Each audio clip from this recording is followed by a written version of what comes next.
Stephen Colbert has made television history by standing up to the most outrageously politically motivated and purely partisan intrusion that the FCC has ever committed. In what has become such a standardized practice that has become mundane, Colbert invited a political candidate, James Talarico, onto the late night show.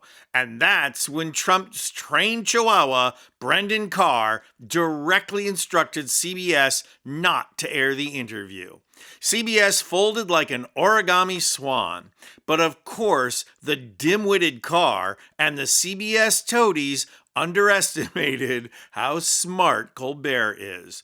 I'm going to show clips of Stephen Colbert taunting, defying, and then doing an end run around Carr and CBS. And then I'm going to show clips of the actual interview. So hit that subscribe button so we can continue to bring you the kind of media content and analysis that corporate media is too busy sucking up to Trump's FCC to get around to showing you. Colbert's brilliant first slap in the face was to out the move that Carr just executed and the cave-in by CBS by seemingly openly defying the network. So how did Colbert get away with openly defying a direct threat from Chairman Mao? Well, watch this.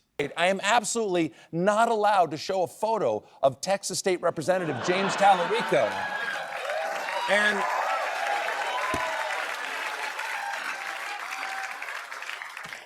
because that's not him. That's a stock photo we found when we Googled "not James Talarico." And then he kept the gag running. Not even, and this is true, I'm not even allowed to show you a drawing of him, okay?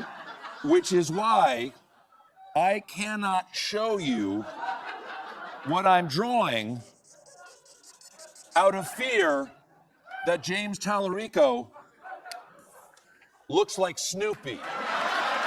And then he shifted into taunting Carr for being the lapdog of Mango Mussolini. I'm not even sure I can say the words James Talarico.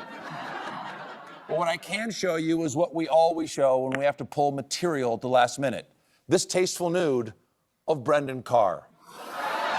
And then Colbert did something truly historic. He did an end run around Trump's FCC by putting the interview on their YouTube channel, which the FCC can't touch. So why is Trump and the right wing so afraid of Talarico that they went to these desperate measures?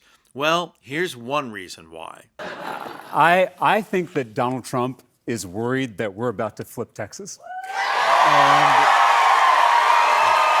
But it goes way beyond winning a Senate seat in Texas. Talarico is a threat to the whole Republican stranglehold on religion, as this moment with Colbert demonstrates. Jesus in Matthew 25 tells us exactly how you and I and every one of our fellow believers, how we're going to be judged and how we're going to be saved. By feeding the hungry, by healing the sick, by welcoming the stranger. Nothing about going to church, nothing about voting Republican. It was all about how you treat other people. Don't.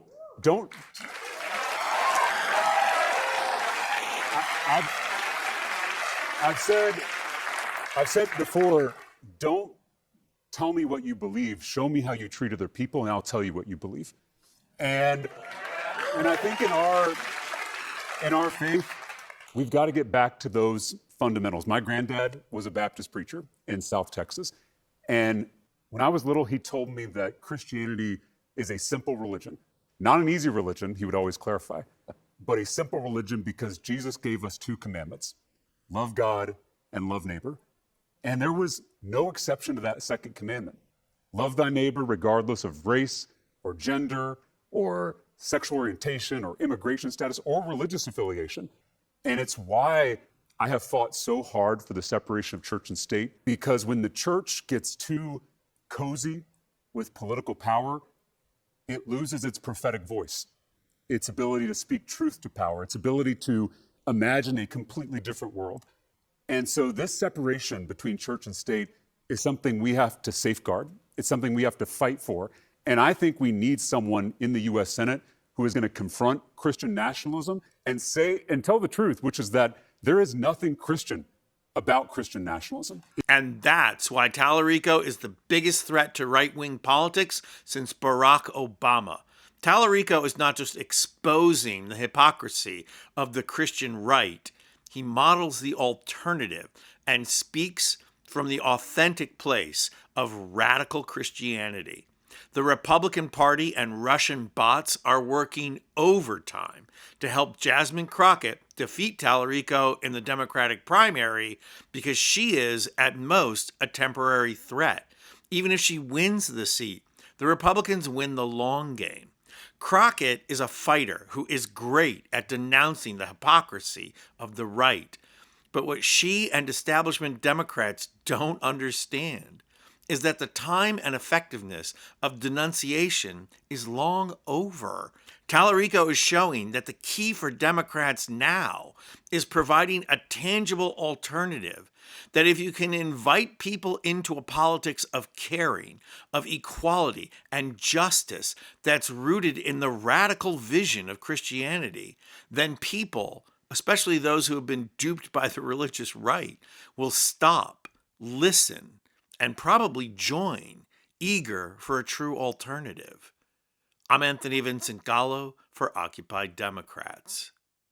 And if you like this video, please hit the like button and subscribe to our channel. You'll not only help out our channel, you'll be taking concrete action and helping get rid of Trump and the MAGA movement who ushered him in.